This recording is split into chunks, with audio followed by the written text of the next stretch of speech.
সংসার তছনছ হয়ে গেল মানে? সাজেদা বেগম মেয়ের কথা শুনে রীতিমতো তার চোখ ছানা বড়া হয়ে গেছে।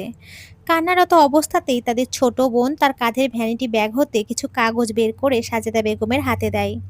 সাজেদা বেগম সন্দিহান চোখে মেয়ের দিকে তাকিয়ে বলেন, কি এটা? সাদ একটানে সাজেদা বেগমের হাত হতে কাগজগুলো নিয়ে উল্টে পাল্টে দেখতে শুরু করে। মুহূর্তের মাঝে সাদের চোখ চড়ক গাছ হয়ে গেছে। Divorce paper. কাহিনী কি ছবি? ভ্রু কুচকে ছোট বোন ছবির উদ্দেশ্য কথাটা বলে ওঠে সাদ। বাচ্চা হয় না কেন? দিন রাত শুধু খোঁটা দিতে থাকতো। ডাক্তার বলেছে যে একটু প্রবলেম আছে, কিন্তু সমস্যা নেই, বাচ্চা হবে। কিন্তু আমার শাশুড়ি আর ননদ মিলে সকলের কাছে রটিয়ে দিয়েছে আমি নাকি বন্ধা। আমি কখনো নাকি মা হতে পারবো না। আমার ফোনটা পর্যন্ত আটকে রেখেছিল যেন বাড়িতে কল দিতে না পারি। ওরা পরিবারের সকলে মিলে সালিশ বসিয়ে রেহানের সাথে আমার ডিভোর্সের সিদ্ধান্ত নেয়। তার চেয়েও বড় কথা কি জানো? রেহান নাকি বুঝে গিয়েছিল আমি মা হতে পারবো না, তাই সে অন্য একটা মেয়েকে 2 মাস আগে গোপনে বিয়ে করে নিয়েছে।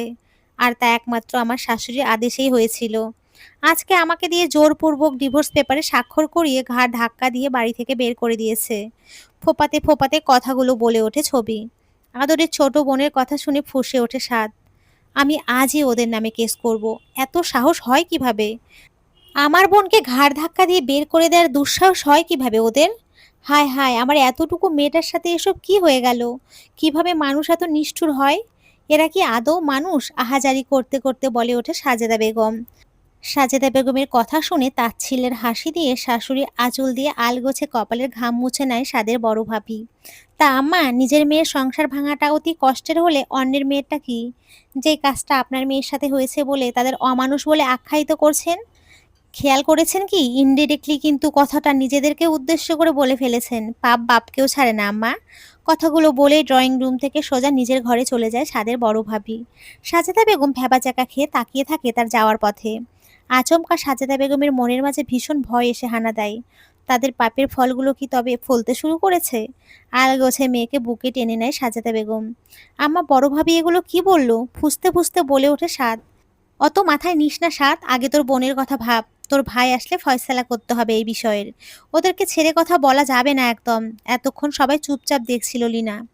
এদের এত হাই হুতাশ দেখে তার দম ফেটে হাসি আসছে। আস্তে করে চেপে যায় সে। দেখতে দেখতে সেই কাঙ্ক্ষিত সময় চলে আসে। হাফসা বেগম রান্নাঘরে রাতে রান্না করছেন।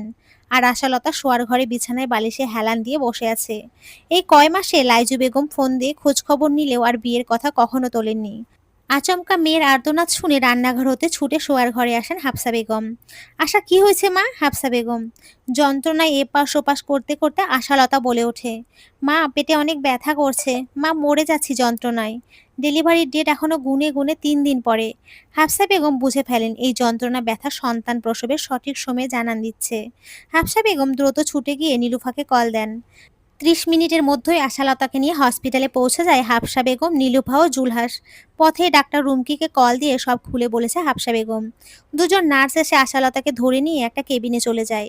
1 ঘন্টা পরে 20টা হাড় ভাঙার সমান যন্ত্রণা সহ্য করে আশালতা জন্ম দেয় এক ফুটফুটে ছেলে সন্তানের। এই যন্ত্রণা, এই প্রসব ব্যথা যে পৃথিবীর কষ্টকর ব্যথাগুলোর মধ্যে একটা। একজন নার্স এসে আশালতার ছেলেকে হাফসা বেগমের কোলে দিয়ে যায়। আশা কেমন আছে? হাফসা বেগম, ভালো আছে আন্টি।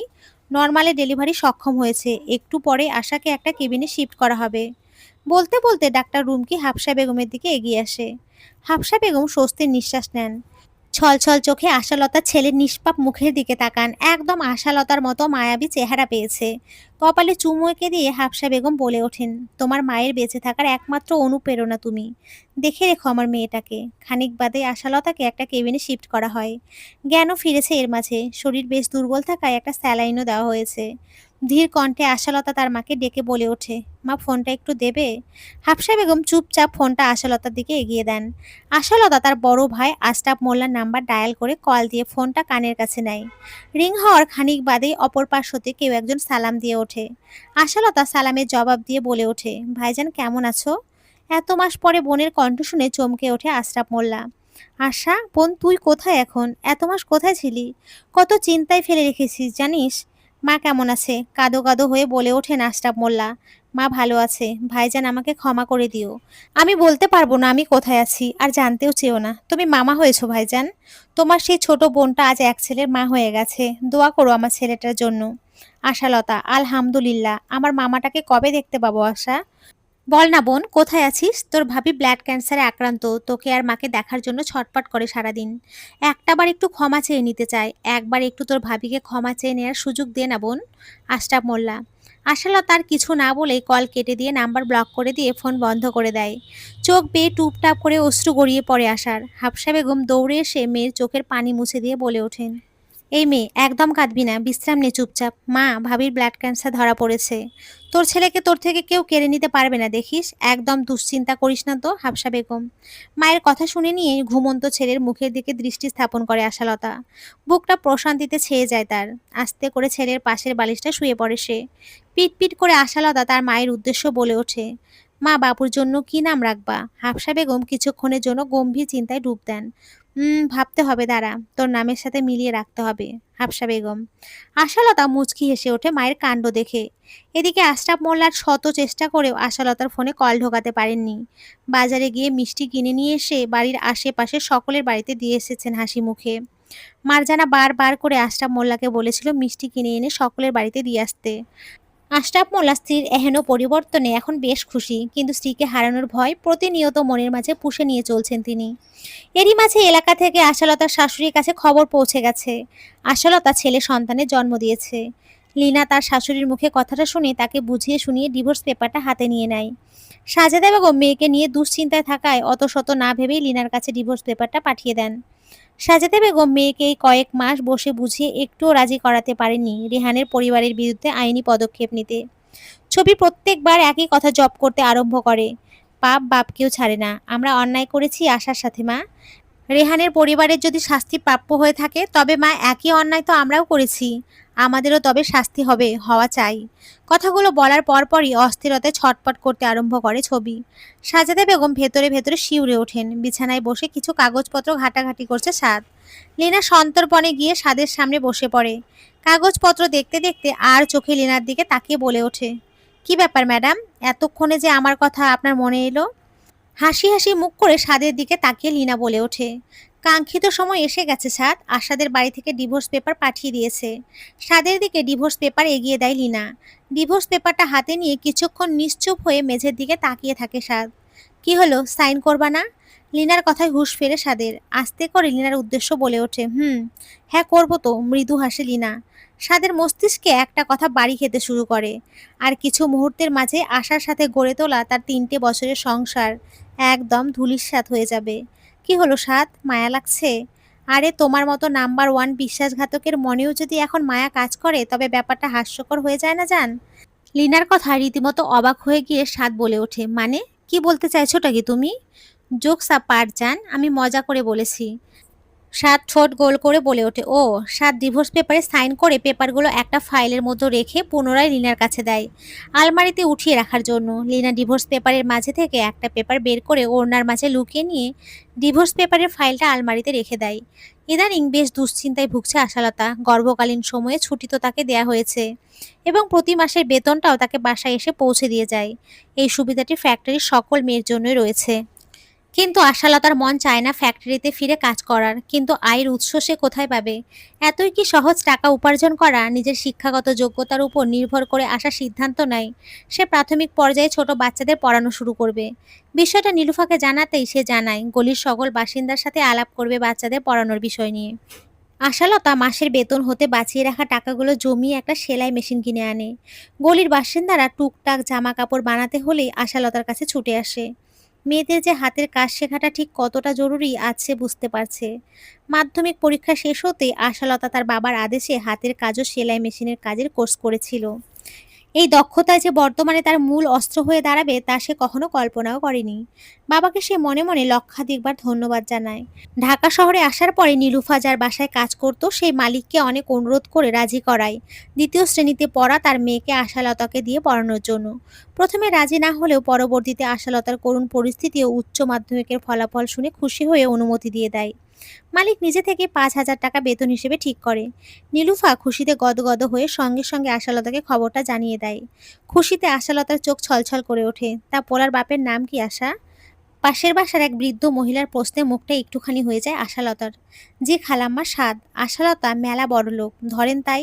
আশালতা ও আচ্ছা এতক্ষণে বুঝলাম বেটা মানুষ তো টাকা পয়সা বেশি হইলে চোখ এদিক ওদিক হইয়া যায়। বেচারা পোলাডা একটু বাপ কইয়াও ডাকতে পারবে না কাউরে। এহেন কথায় আশালতার বুকের মাঝে ধক করে ওঠে। তার ছেলেটা কাউকে বাবা ডাকার সুযোগটুকুও পাবে না কখনো। খালাম্মা ওর বাপ লাগবে না, আমি ওর বাপ, আমি ওর মা।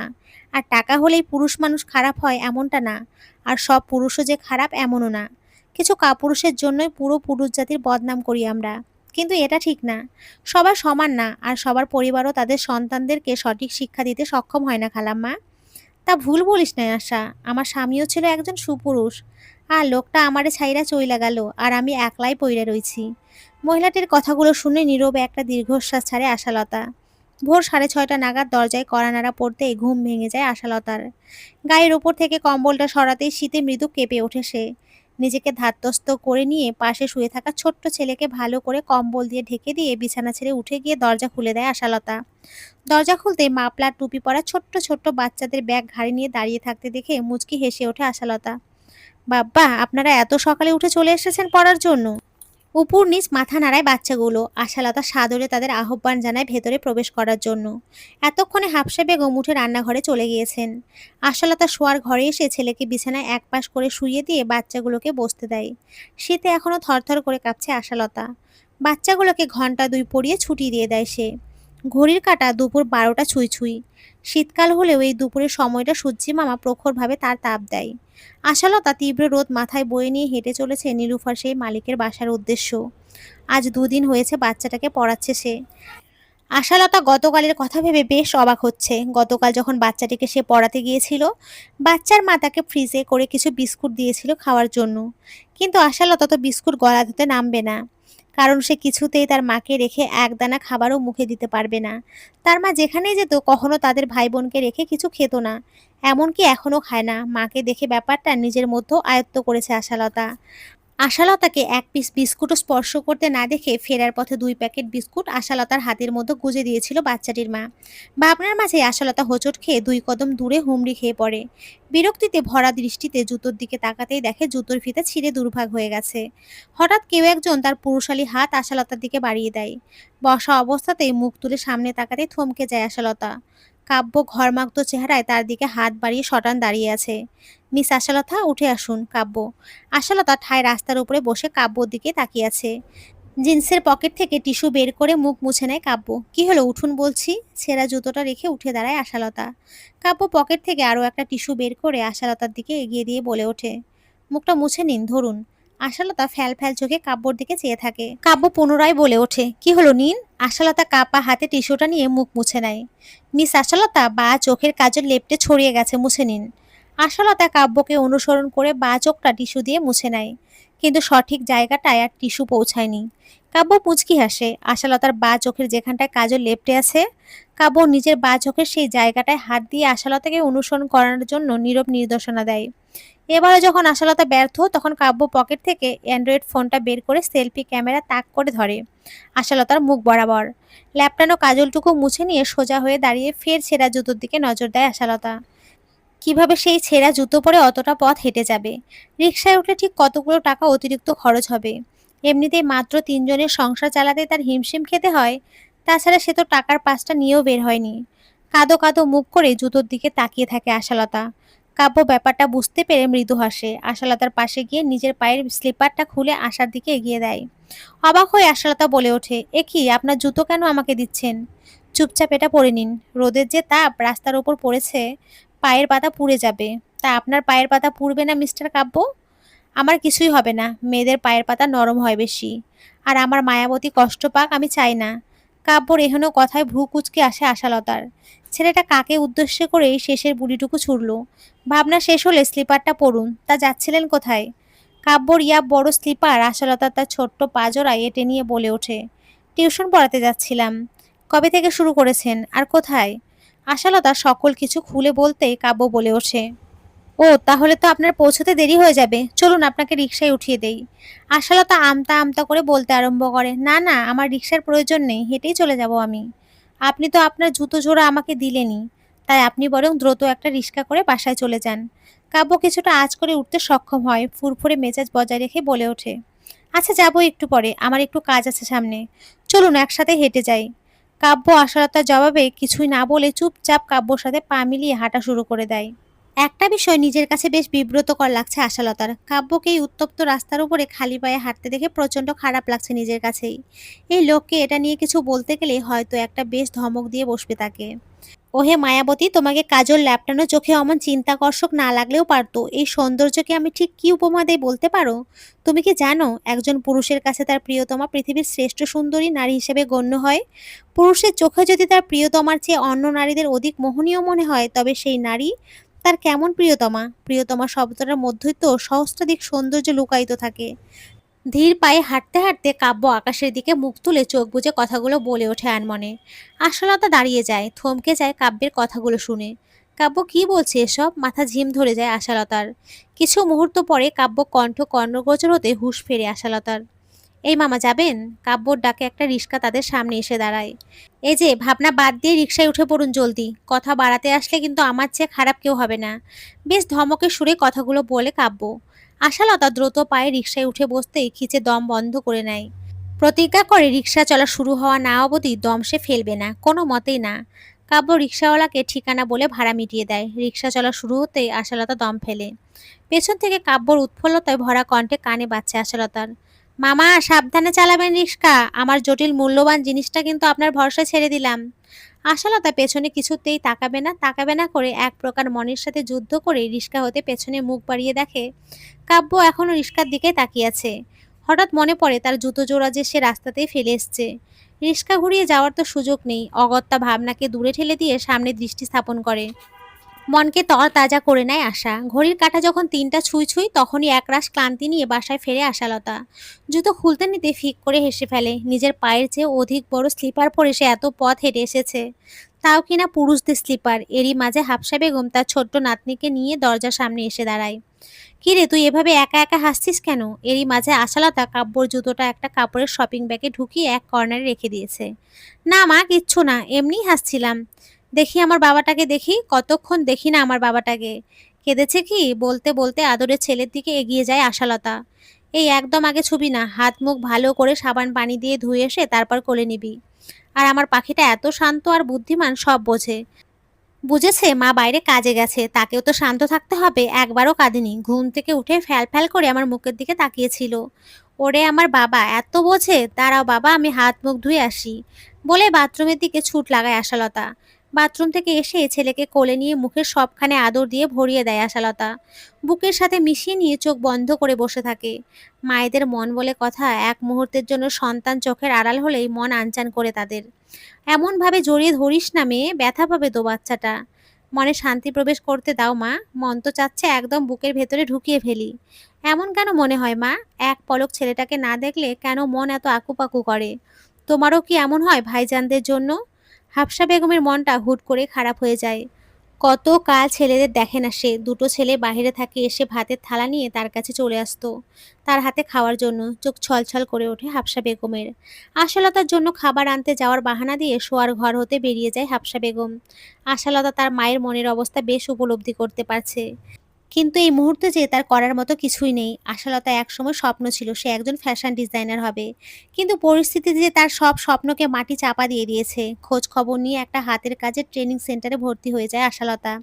এই মাস শেষে ১ মাসের ট্রেনিং শুরু হবে। নীলুফাও বেশ জোর করছে এই মাস শেষ হতে আবার ফ্যাক্টরিতে যাওয়ার জন্য। আশালতা বেশ বুঝতে পারছে সময় নিয়ে খুব তালগলে পড়তে চলেছে সে। মাসের আজ ৩১ তারিখ। যে বাচ্চাটাকে সে পড়ায় তার মাঝ হুট করে পড়ানো শেষে বেরিয়ে আসার সময় আশালতার হাতের মাঝে একখানা কাগজের খাম গুজে দেয়। বাইরে এসে খুলে দেখে চোখ খুশিতে চকচক করে ওঠে আশালতার। প্রথম মাসের বেতন মাস শেষ হওয়ার আগে পেয়ে ছাত্রীর মায়ের প্রতি মনে মনে কৃতজ্ঞতা প্রকাশ করে আশালতা। আজ বেশ ফুরফুরে মেজাজে বাড়িতে ফিরছে সে। হঠাৎ চোখ আটকে যায় সেই জায়গাটাতে যেখানে কিছুদিন আগেই তার জুতো ছিঁড়ে গিয়েছিল। আজও সেখানে কাব্য হাসি মুখ নিয়ে দাঁড়িয়ে আছে। আশালতা কাব্যের জুতো জোড়া ফেরত দেওয়ার জন্য কতদিন খুঁজেছে তাকে। রোজ ভ্যানিটি ব্যাগে জুতো জোড়া নিয়ে বের হয়, যদি একবার কাব্য সামনে দেখা যায়। আশালতা কাব্যর দিকে এগিয়ে যায়। এই ভর দুপুরে এখানে দাঁড়িয়ে কি করছেন? এক মায়াবতীর অপেক্ষা করছিলাম। কাব্যের কথায় তার দিকে তীব্র দৃষ্টি স্থাপন করে আশালতা। ভ্যানিটি ব্যাগ হতে কাব্যের জুতোর ব্যাগটা বের করে কাব্যর দিকে বাড়িয়ে দেয়। ভালোই হলো আপনাকে আজ পেলাম। অনেক ঘুরেছিলাম এটা নিয়ে। আন্টি কেমন আছে? ভালোই আছে। আচ্ছা শুনুন, এই শপিং ব্যাগটা নিন। বাসায় গিয়ে খুলে দেখবেন। নিতে অস্বীকার করবেন না। আপনারই একটা জিনিস রয়েছে এতে। আসছি তবে। কথাটা বলেই আশালতার হাতে শপিং ব্যাগটা ধরিয়ে দেয় কাব্য। তারপর ধীর পায়ে হেলতে দুলতে সোজা রাস্তা ধরে হাঁটতে শুরু করে। বাসায় এসে প্রথমে কাব্যর দেয়া ব্যাগটা খোলে আশালতা। ব্যাগ থেকে একজোড়া জুতো বের করে আশালতা। আরে এটা তো তারই সেই ছেঁড়া জুতো জোড়া, কিন্তু এই যে বেশ পরিবর্তন লক্ষ্য করছে আশালতা। ছেঁড়া ফিতাটাকে সুন্দর করে সেলাই করে তার উপরে বড় বড় ফুলের স্টোন বসিয়ে দেওয়া হয়েছে। অপর একখানা জুতোটাতেও ঠিক এইভাবেই ফুলের স্টোন বসিয়ে দেওয়া হয়েছে। ক্ষয়ে যাওয়া ও ছেঁড়া সেই জুতোতে কিছু পরিবর্তন আনাতে কতটা সুন্দর লাগছে দেখতে। অবাক হয়ে জুতো জোড়ার দিকে তাকিয়ে থাকে আশালতা। পুনরায় ব্যাগের মধ্যে হাত দিতে একখানা ভাঁজ করা চিরকুট পায় সে। খুলেই পড়া আরম্ভ করে আশালতা। আপনার আত্মসম্মানবোধ প্রখর আমি জানি, তাই কিছু উপহার স্বরূপ দিতেও আমার ভয় হয়। দেখছেন জুতো জোড়া এখন কত সুন্দর লাগছে। একবার ছিঁড়ে যাওয়া বা ভেঙে যাওয়া জিনিস আমরা আর পরবর্তীতে ব্যবহার করি না, ফেলে দেই। কিন্তু আমরা যদি জিনিসটাকে একটু নতুন কিছু ব্যবহার করে মেরামত করি তবে তা পূর্বের চেয়ে অধিক সৌন্দর্যতায় ভরে ওঠে। জীবনটাও ঠিক এমন, ব্যর্থতাকে আমরা হার হিসেবে মেনে নিই আর দ্বিতীয়বার ঘুরে দাঁড়ানোর চেষ্টা করি না। কিন্তু একবার যদি নতুন করে নতুন পদক্ষেপ গ্রহণ করে আমরা জীবনটাকে সুন্দর করে পুনরায় সাজিয়ে তোলার চেষ্টা করি তবে আমরা সফল হবই। জীবনে আবার পুনরায় সুখ ফিরে আসবেই। আমাকে কি একটা সুযোগ দেয়া যায় না? মিস আশালতা, আপনি কি জানেন আপনি ঠিক কতটা প্রিয় আমার? চিরকুটটা পরে পুরো শরীর অবশ হয়ে আসে আশালতার। প্রতিবারের ন্যায় এবার আর কাব্যকে নিয়ে বিরক্তিবোধ তার অন্তরে ছেয়ে যাচ্ছে না। হিম শীতল এক অজানা অনুভূতি এসে মস্তিষ্কে বাড়ি খাচ্ছে। মিস আশালতা, আপনি কি জানেন আপনি ঠিক কতটা প্রিয় আমার? চিরকুটের এই লেখাটার শেষ লাইনটা আশালতার কানে ঝংকার তুলে বাজছে। গভীর ভাবনায় অতলে হারিয়ে যায় সে। ঠিক সেই সময় ভাবনার বিচ্ছেদ ঘটে হাফসা বেগমের ডাকে। হাফসা বেগমের কোলে আশালতার ছোট্ট ছেলে আদিব করুণ সুরে কান্না করছে। আশা, তুই ইদানিং কেমন ধ্যানে থাকিস রে? শরীর ঠিক আছে তোর? এমন অদ্ভুত লাগছে কেন তোকে? ছেলেটা সেই কখন থেকে কাঁদছে আর আমি তোকে সেই কখন থেকে ডেকেই চলেছি, কিন্তু তোর কোনো পাত্তাই নেই। মায়ের কথায় থতমত খেয়ে যায় আশা। তরতর করে বলে ওঠে, না মা, ঠিক আছি। শুধু একটু মাথাটা ঝিম ধরে আছে বলে কিছুক্ষণ চোখ বুজেছিলাম, তাই কেন যেন কোনো আওয়াজও এসে কানে পৌঁছায়নি। মেয়ের দিকে সন্দেহপ্রবণ দৃষ্টি স্থাপন করে আদিবকে আশার কোলে দিয়ে দ্রুত ছুটে যান বাইরে দড়িতে নাড়া নাতির ভেজা কাঁথাগুলো উল্টিয়ে দেওয়ার জন্য। রোদের যায় যায় অবস্থা যে বিকালের আগমনী বার্তা নিয়ে এসেছে। হাফসা বেগম শোয়ার ঘর হতে প্রস্থান নিতেই আশালতা হাঁপ ছেড়ে বাঁচে। মায়ের কাছে যে সে ভীষণ রকম লজ্জায় পড়ে যেত। এতক্ষণে সে ছেলেকে খাইয়ে শান্ত করে ঘুমও পাড়িয়ে দিয়েছে। ঘুমন্ত ছেলে ছোট কপালটার একপাশে কাজল দিয়ে বড় একটা টিপ এঁকে দেয় আশালতা। ছেলের নিষ্পাপ মুখখানা যেন তরতর করে সৌন্দর্য আরো কয়েক গুণ বেড়ে গেল। বালিশের পাশ থেকে পাউডারটা নিয়ে কিছুটা হাতে ঢেলে নিয়ে ছেলের কপালের কালো টিপের উপরে দিতে নিতেই বাহির থেকে হাফসা বেগমের চিৎকার ভেসে আসে। হাতের পাউডার ঝেড়ে ফেলে দিয়ে আশালতা তার দুশ্চিন্তা নিষ্পিপ করা মন নিয়ে বাইরে ছুটে যায়। হাফসা বেগম ঠিক প্রবেশ দরজার সামনেই বুকে হাত দিয়ে অচেতন হয়ে পড়ে আছেন। আশালতা এমন দৃশ্য দেখে মা বলে এক গগন বিদারী চিৎকার দিয়ে ওঠে। হসপিটালের এক শুনশান কেবিনের মধ্যে ছোট ছেলেটাকে কোলে নিয়ে হাফসা বেগমের বেড ঘেঁষে থাকা চেয়ারটায় বসে আছে আশালতা। চোখে তার একরাশ ক্লান্তি। ছেলেকে বুকের মাঝে আগলে নিয়ে বারবার ঝিমিয়ে চলছে অঝোর ক্লান্তিতে। পাশের বেডে শুয়ে থাকা হাফসা বেগমকে ঘুমের ইঞ্জেকশন দিয়ে ঘুম পাড়িয়ে রাখা হয়েছে। বুকের ব্যথা যে এতই তীব্র আকারে বেড়েছিল যে কিছুতেই তাকে শান্ত করা যাচ্ছিল না। এরই মাঝে দরজা কিঞ্চিত শব্দ করে খুলে কেবিনের মাঝে প্রবেশ করে নীলুফা। হাতের পাউরুটি আর কলাগুলো আধো আধো খোলা চোখে চেয়ে থাকা আশালতার দিকে এগিয়ে দিয়ে বলে ওঠে, নে এগুলো খাতো। অর্ধদিনের মাঝে চোখ মুখ শুকিয়ে কেমন পাণ্ডুর ন্যায় হয়ে গেছে। চাচির জন্য চিন্তা করিস না, ডাক্তার বলেছে ঠিক হয়ে যাবে। তারা চাচিকে 2-3 দিন এখানে রেখেই ভালো চিকিৎসা দিতে চাচ্ছেন। বেশ কিছু টাকা হয়তো খরচ হবে, বেশ কিছু টাকা হয়তো খরচ হবে। বাক্যটা কর্ণগোচর হতে শিউরে ওঠে আসা। কোথায় পাবে সে অত টাকা? হাতে আর মাত্র 8,000 টাকা রয়েছে। গলির বাসিন্দাদের বাচ্চা কাচ্চাকে পড়িয়ে এই মাসে একটা টাকাও নেয়নি আসা। বলে দিয়েছে এর পরের মাস হতে নেবে।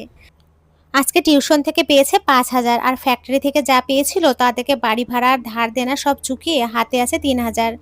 এই মোট 8,000 টাকা দিয়ে সে কি মায়ের চিকিৎসা করতে পারবে? পারলেও পরবর্তীতে কিভাবে সে তার মায়ের ওষুধ কিনবে আর সারা মাসের সংসার খরচ বহন করবে? কিছু মুহূর্তের জন্য থমকে যায় আশা। আবার দুশ্চিন্তা করছিস তুই আশা? আমি আছি তো, টাকা পয়সা যদি দরকার হয় আমি জোগাড় করে দেব। তুই এবার একটু শান্ত হ। কোলে থাকা তোর ছেলেটার দিকে তাকা। এইভাবে ভেঙে পড়লে চলবে? এগুলো খেয়ে নে তো এখন। আশালতা মাথায় হাত বুলিয়ে কথাগুলো বলে ওঠে নীলুফা। আশালতার বুকের ভেতরে প্রশান্তিতে ফুলে ফেঁপে ওঠে। বিপদের সময়ে এমন বন্ধু কয়জনই বা ভাগ্য করে পায়। ছেলেকে পাশের বেডটায় আস্তে করে শুইয়ে দিয়ে আশালতা নীলুফার উদ্দেশ্য বলে ওঠে, নীলু তুই একটু থাক, আমি মায়ের ওষুধগুলো কিনে নিয়ে আসি। আদিব উঠলে আস্তে একটু কোলে নিয়ে দোল দিস, আবার ঘুমিয়ে যাবে। আশার কথার তালে মাথা নাড়িয়ে আচ্ছা সুযোগ ইঙ্গিত দেয় নীলুফা। কেবিন থেকে একটু বের হওয়ার জন্য যে মেয়েটা মিথ্যে বলছে তা বেশ করে বুঝতে পারছে সে, কেননা ঘন্টা দুয়েক আগেই যে সব ওষুধ কিনে এনেছিল। দুশ্চিন্তায় দুশ্চিন্তায় মেয়েটা তাও ভুলে বসেছে, হয়তো এখন কোনো নিরিবিলি পরিবেশে গিয়ে কিছুক্ষণ কান্না করে আগামীকাল আরও শক্ত হওয়ার জন্য নিজেকে ধাতস্থ করে নেবে। ঘড়ির কাঁটা রাত ৯টা ৪ মিনিটে গিয়ে পৌঁছেছে মাত্র। হসপিটাল থেকে বের হয়ে ৫ মিনিট হাঁটলেই একটা শুনশান পার্ক বাঁধে। ভেতরে টুকটাক দোলনা স্লাইডারের ব্যবস্থা থাকলেও প্রাপ্তবয়স্করা মূলত এখানে নিজেকে একটু প্রশান্তি দিতে আসে, বা কেউ ডায়াবেটিসের রোগী হলে হাঁটতে এসে থাকে এখানে। আজ পার্কটা বেশ জনমানবহীন। আশালতা চুপচাপ গিয়ে একটা বেঞ্চিতে বসে পড়ে। কিছু দূরেই একটা ১০ কিংবা ১১ বছরের একটা ছেলে হাওয়াই মিঠাই বিক্রি করছে। আশালতা ছোটবেলা হতেই হাওয়াই মিঠাই খুব পছন্দের। যেখানেই পেত ছুট লাগাতো হাওয়াই মিঠাই কেনার জন্য। কিন্তু আজ আর সেই ইচ্ছা মনে এলো না। আজ কেন? গত কয়েক মাস ধরে আর ইচ্ছে হয় না অতিরিক্ত টাকা খরচ করে নিজের বাহুল্য ইচ্ছা পূরণ করতে। আচমকা কেউ ২ দুটো হাওয়াই মিঠাই আশালতার দিকে এগিয়ে দিল। আশালতা চোখ পাকিয়ে পাশ ফিরতেই ভয়ানক রকম অবাক হয়ে যায়। পাশে হাসি মুখ করে কাব্য দাঁড়িয়ে আছে। লাইজু বেগমের কানে হাফসা বেগমের অবস্থার কথা পৌঁছাতেই তিনি কাব্যকে নিয়ে হসপিটালে চলে আসেন। আশালতাকে না পেয়ে কাব্য নীলুফাকে তার খবর জিজ্ঞাসা করতেই আশালতার মনের অবস্থা খুলে বলে, আর সে কোথায় যেতে পারে তাও বলে দেয়। কাব্য মিছে বাহানা দেখিয়ে হসপিটাল থেকে বেরিয়ে সোজা পার্কের দিকে চলে আসে আশালতার খোঁজে। আশালতার মনে কৌতূহল জাগে, এই ছেলে তার বিপদের দিনে অথবা মন খারাপের দিনে কিভাবে হুট করে হাজির হয়ে যায়। কি হলো, নেবেন না? শুনেছি মেয়েদের নাকি হাওয়াই মিঠাই খুব পছন্দ। আশা করি আপনার ক্ষেত্রেও তার ব্যতিক্রম নয়। মৃদু হাসে আশালতা। নরম সুরে বলে ওঠে, শত মানুষের অপ্রিয় মানুষটার আবার পছন্দ বা ইচ্ছা বলতে কিছু থাকে নাকি? রাত দিন পরিশ্রম করে কোনো মতে সংসার চালানো মানুষটা কোনো পছন্দ বা ইচ্ছা থাকে নাকি? সব ইচ্ছা আর পছন্দের সমাধি নির্মিত হয়ে যায় টাকার অভাবে, অবহেলার কারণে, শত মানুষের ঘৃণার কারণে, অসহায়ত্বের কারণে। ঢোক গিলে পুনরায় বলে ওঠে, ভালোবাসার মানুষের দেয়া দমবন্ধকর যন্ত্রণার কারণে। কাব্যর মুখের হাসি নিমিষে গায়েব হয়ে যায়। গম্ভীর কণ্ঠে কাব্য আশালতাকে শুধায়, আপনি কেন নিজেকে সবার অপ্রিয় বলে দাবি করেন মিস আশালতা? আশালতা যেখানেই পা রাখে সেখানেই নাকি ধ্বংস নেমে আসে। সকল কিছুর অনিষ্ট করে দেওয়ার মূলে থাকে আশালতা। এই আশালতা নিজেই তা মানে। তবে কেন সে সকলের অপ্রিয় হবে না বলুন তো? প্রশ্নাত্মক দৃষ্টিতে হাঁ করে আশালতার মুখের দিকে তাকিয়ে থাকে কাব্য। তার এমন ভাব জানান দিচ্ছে সে আশালতার কথার আগামাথা কিছুই বোঝেনি। মুচকি হাসে আশালতা। আমার ছোট ভাবির একটা ফুটফুটে মেয়ে হয়েছিল। সেবার আমি এসএসসি দেব। একদিন ভাবি দুপুরে রান্না করার সময় আমাকে আমার ছোট ভাইঝিটাকে দেখতে বলে ভাতের মার ফেলাতে ব্যস্ত হয়ে পড়েছিল। আমি ওকে আমার পাশে বসিয়ে খেলতে দিয়েছিলাম পুতুল দিয়ে। ৪ দিন পরে টেস্ট পরীক্ষা থাকায় মিনিট তিনেকের জন্য বইয়ে মুখ গুজেছিলাম। ফাঁকে একবার পাশে তাকাতে দেখি মেয়েটা নেই। আশেপাশে তাকিয়ে কোথাও পেলাম না। ভাবিকে বলতেই ভাবি রান্নাঘর হতে ছুটে বেরিয়ে এলো। ভাবি আর আমি মিলে সারা বাড়ি খুঁজে না পেয়ে যখন বাড়ির পুকুর পাড়ের দিকে গেলাম, তখন বেশ দেরি হয়ে গিয়েছিল। আমাদের ছোট্ট পরীটা পুকুরের পানিতে নিস্তেজ হয়ে পদ্ম ফুলের কলির মতো ভাসছিল। বড় ভাবি সারা গ্রামে আমাকে পরিচয় করিয়ে দিল ছোট্ট ভাইয়ের মেয়ের খুনি হিসেবে। পুরো গ্রাম আমাকে দায়ী করলো পরীটার মৃত্যুর জন্য, অথচ তারপর দিয়ে ছোট ভাবি সব সময় আমাকে বুঝিয়ে এসছে আমার দোষ নেই। ভাগ্যে ছিল এটা, বাচ্চাটার হায়তায় ছিল এই পর্যন্ত। চোখের পলকে সব শেষ হয়ে গেল। আসলেই আমি সব নষ্টের মূল। আমার জন্যই আজ আমার ভাবি নিঃসন্তান, ভাবি আর মা হতে পারলো না। পুরো গ্রামের কাছে আমি হয়ে উঠলাম অপয়া, অপ্রিয়। কারো বাচ্চাকে আমার ধারে কাছে আসতে দিত না। আসলে আমি এসবেরই যোগ্য। সাদের পুরো পরিবার সব সময় বলতো আমার কারণেই তাদের বাড়ির সব সুখ অতলে হারিয়ে গেছে। আসলে আমি সকলের অপ্রিয় হওয়ারই যোগ্য। কোনো মানুষ এসব ইচ্ছাপূর্বক করে না। আর আপনার মতো এমন একটা মেয়েকে পেয়েও আপনার শ্বশুরবাড়ির লোকেরা কদর করতে পারেনি। আপনি তাদের সুখ নষ্ট করেননি, তারা আপনাকে অপছন্দ করত। তাই বোধহয় নিজেরা মানিয়ে নিতে পারেনি আর নিজের সুখ নিজেরাই হারিয়েছে। নিজেকে কেন দোষারোপ করেন? বাচ্চাটাকে কি আপনি ধাক্কা দিয়ে ফেলেছিলেন, নাকি নিজে থেকেই পুকুর পাড়ে যেতে তাকে আদেশ দিয়েছিলেন? বাচ্চাটাকে তো আপনিও কম ভালোবাসতেন না। তার হায়াতি ছিল অতটুকু, তবুও এটুকু সাবধান থাকতে হবে আমাদের, এটা সত্যি। তবে খুনি তকমা লাগিয়ে দেওয়া তো নিছক তো বোকামি। যেখানে সেই স্থানে উপস্থিত বাচ্চার মা নিজেই আপনাকে ফুল সাপোর্ট দিয়েছে। সেখানে অন্য মানুষ ঠিক কোন ইন্টেনশন নিয়ে অমনটা বলেছিল আমি সত্যিই অবাক। বাচ্চাটার জন্য সবসময় দোয়া করবেন। আশালতা, আপনিও তখন ছোটই ছিলেন, তাই আঘাতটাও চরমভাবে লেগেছিল বুঝি আমি। মানুষের সুযোগ বুঝে ঘা মারা, কথা আর তকমায় নিজেকে দোষী ভাবা বন্ধ করুন। নিজেকে আরো শক্ত করুন মিস আশালতা। আপনার কেন একটু চোখে বাজছে না যে হাজারটা মানুষের কাছে আপনি অপ্রিয় হলেও আমার কাছে আপনি ঠিক কতটা প্রিয় আর গুরুত্বপূর্ণ? কাব্যর কথার মাঝে বিচ্ছেদ ঘটায় পাশের এক চায়ের দোকানদার। ভাইজান, আপনার চা দুইটা রেডি। কাব্য দ্রুত পায়ে উঠে যায়। আশালতা সেই মুহূর্তে বিড়বিড় করে গেয়ে ওঠে, ও এই জ্বালা যে এমন জ্বালা যায় না মুখে বলা। বুঝতে গেলে সোনার অঙ্গ পুড়ে হবে কালা। চলার গতি থামিয়ে দেয় কাব্য। আশালতার কথার পিঠে বলে ওঠে, তোমাকে জানতে হলে, বুঝতে হলে আর পেতে হলে এই কাব্য শতবার নিজের অঙ্গ আর মন পোড়াতে রাজি মায়াবতী। কেন তোমাকে এত চাই তার কারণ আমি নিজেও জানি না। কিন্তু আমি তোমাকে চাই, প্রচণ্ডভাবে চাই। আশালতা আবছা আবছা ভাবে কাব্যর কথা শুনতে পারে। কিন্তু আশালতা কোনো হেলদোল না দেখিয়ে গম্ভীরভাবে পুনরায় সামনে দৃষ্টি স্থাপন করে। কিছু কাগজ ফটোকপি করার দরকার পড়ায় সাদ তার অফিস হতে নিজেই বেরিয়ে পড়ে ফটোকপি করতে দেওয়ার জন্য। রাস্তার ওপারে দোকান হয় একবার আশেপাশে চোখ বুলিয়ে রাস্তা পার হতে নেয় সাদ। অমনি ভো করে এসে এক বিরাট ট্রাক এসে সাদকে ছিটকিয়ে ৬-৭ হাত দূরে ফেলে দেয়। সারা রাস্তা রক্তে মাখামাখি হয়ে গেছে ততক্ষণে। রাস্তার এক জায়গায় সাদের ছিন্ন হওয়া ডান পা আর এক জায়গায় রক্তাক্ত সাদ অবচেতন হয়ে পড়ে আছে। আশপাশ হতে আস্তে আস্তে সকলে ছুটে আসে সাদের দিকে। ট্রাক আর দাঁড়ায় না, প্রাণ বাঁচিয়ে দ্রুত গতিতে অদৃশ্য হয়ে যায়।